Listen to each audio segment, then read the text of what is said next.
Hey guys, wasn't really expecting to make a journal for this day, but I do have some footage. It's going to be short and quick, and we'll go ahead and get to it. I was walking around, and you see that Gaston is staring up at this tree strangely. And you're like, what is he staring at? Well, if you shake the tree, out comes a bagworm. So he noticed that there was a bug in the tree. They'll do the same thing with mole crickets in the ground, pill bugs in rocks, just random bugs around. But these bugs are particularly special because it makes it really easy because you don't have to hunt for these. And I got lucky. I didn't have to hunt for the bagworm. It was handed right to me just randomly. So yeah, there's that. We did get the bagworm, which is the bug that comes out new to the month of October. You can see sitting down here. So we've almost completed that last row or so.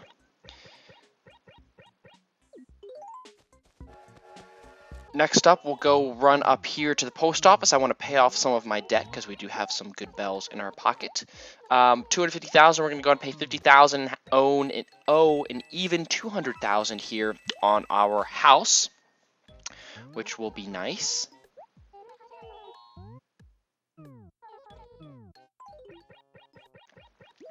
And basically what I'm going to do now is I'm going to scan my e-reader cards in.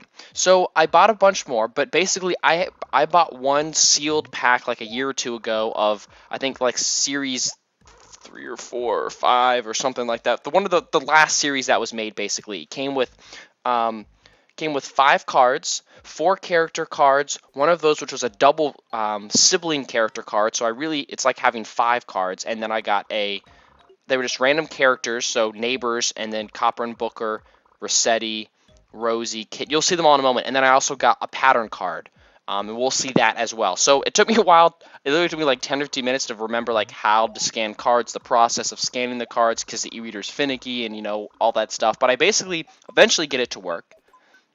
And I have another video showing off the 5 cards that I have in the process of scanning them. There's that video on my channel, so maybe I'll link that down below where you can go find it. But basically you scan the card and it sends you the letter that comes from the code with the item that comes from it to your house. And on the card there is also an additional secret code that I will be, at a later time you'll see me type those in and then send those off as well to get another present. So each card gives you a minimum of 2 presents, one from the actual scanning process and then one from sending a code, a secret code. And they each have items. They've kind of actually put thought into what item you get from each person, which is kind of nice. And you'll see in a minute that I should have 5 letters here because I do have the sibling card. So we'll go ahead and read them and look at each of the items that I've got. Talk about that, and then we'll move on. So the first card I have is of, which one are we going to start with? So Copper Booker, which is the sibling card, Rossetti, Valise, and Rosie. I actually have Rosie in my town, so it's kind of cool. So hello, Silly Mike. I haven't heard from you in ages. What are you collecting these days? I have so much extra stuff lying around. I could send you some when I need a friend indeed. Whatever that meant. We have Booker here. I can never read this because it's the worst possible paper ever because the words don't actually fit into each of these individual boxes. But he's basically, I like how it's like, well, we received a lost item. He keeps his personality in. And so does Copper.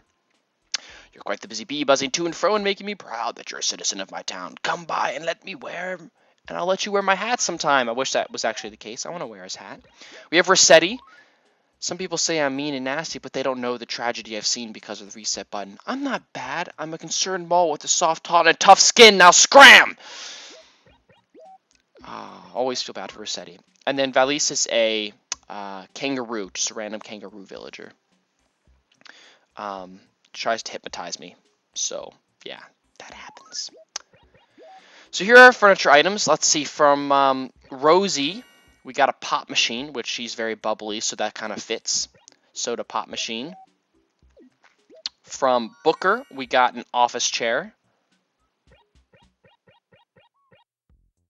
From Copper, you get an office desk.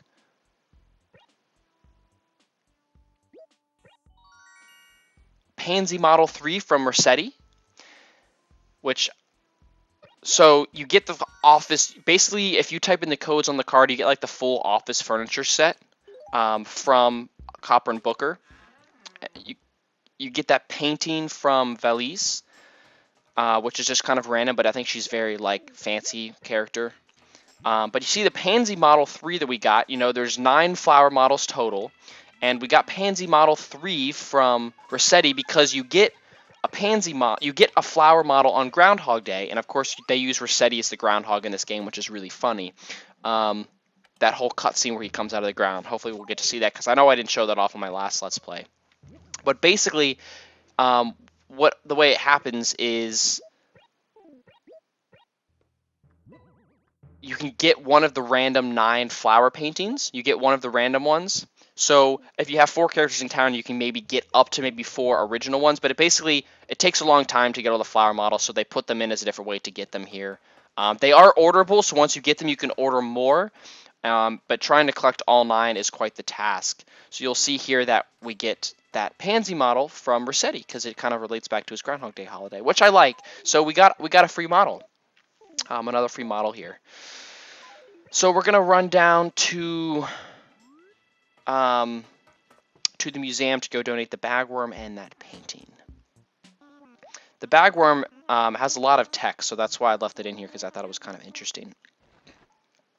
The bagworm is not a worm per se, but rather any moth of the family Psychidae while it is in its caterpillar phase. Bagworms construct their cocoons by cutting leaves or branches to the length of their own bodies. Next, they hang these leaves or branches on shrubs or trees and spin their cocoons around them. Interestingly enough, only males of the species become moths. Females spend the rest of their lives in the cocoons.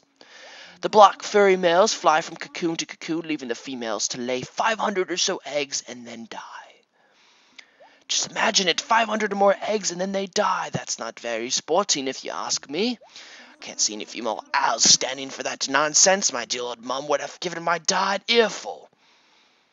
I assume that's supposed to be dad, but they made it like da because of the text limits, and they decided it would work with his accents. But an infestation of bagworms can defoliate entire trees in a surprisingly rapid fashion. The evergreens whose needles, that's very true, they are very damaging to that. Very interesting. They put a lot of text into some of these and a lot of stuff, and then some of the other ones don't have anything. So I don't know why they didn't do a lot with everything. And also, it turns out that of the 2 paintings in the whole game, the one painting we bought from Crazy Red like a couple episodes ago, turns out that painting was a Danny painting. So we already have a Danny painting, which is a shame.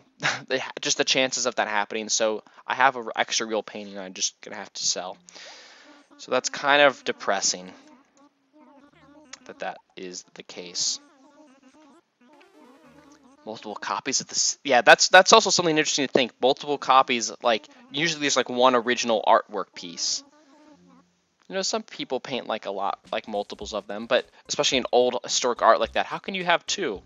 So we're going to run in here to Able Sisters because the character cards that send you letters, you have to go to the post office. If you want to scan the pattern cards, you have to come down here to the Able Sisters, talk to Mabel, and then you can read cards this way. And then if you get music cards, you scan them at the bulletin board or the tune melody bulletin board. So there's 3 places to scan the cards depending on what card you get. So here I scanned it. It's a Little Miser shirt. So it's a Wario logo t-shirt. Wario logo pattern that I got from the card. So we'll go ahead and grab those. And that's fine. We'll take this. We'll maybe display it around town a little bit or use it just because it's kind of cool to show off. I actually got in that new set of like 20 cards that I bought for from somebody on Amazon. I got they had it for like a couple bucks, and they had like a whole bunch of cards. It was so much better because every time you won 5 cards, it's like $25 everywhere else. And eBay sells each card individually, and they're really expensive. But I got a couple other pattern ones. So yeah, that's all I did for this episode during this day. There's the Wario logo. We got all our e-reader cards scanned in, and next time I think I'll be typing in the actual codes to send the letters. Hey guys, thanks so much for watching. If you'd like to check out the next journal in this series of Animal Crossing Gamecube, click here in the top right. If you'd like to check out my other Let's Play that goes on the weekends, Eidolon, click here in the top left. Follow me on Twitter to get updates on my channel, and if you like what you've seen so far, click the big banner below to subscribe.